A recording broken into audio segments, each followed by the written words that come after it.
মুসা আলাইহিস সালামের মাথা থেকে পাবেন। বিভিন্ন বিষয়ে আল্লাহরে প্রশ্ন করতেন। সাইয়েদনা মুসা আলাইহিস সালাম আল্লাহরে বললেন, আল্লাহ আপনি আমার এমন একটা জিকির শিখাইয়া দেন যে জিকিরটার শব্দ আপনি আর আমি ছাড়া কেউ জানবে না। দিনে রাতে সব সময় এই জিকির আমি করব, আপনারে ডাকবো, কিন্তু শর্ত হলো এই জিকিরটা জানবে শুধু আপনি আর জানবো শুধু আমি। আল্লাহ বললেন, মুসা পড়ো লা ইলাহা ইল্লাল্লাহ। মুসা আলাইহিস সালাম কয়, মাবুদ এটা তো জাতীয় জিকির, সবাই জানে।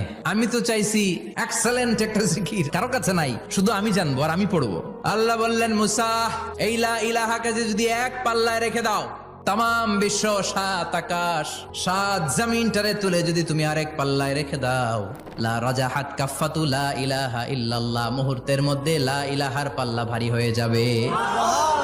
ও মুসা, তুমি যতই এক্সক্লুসিভ জিকির চাও, লা ইলাহার চেয়ে দামি জিকির আমার কাছে নাই। দুনিয়াতে যত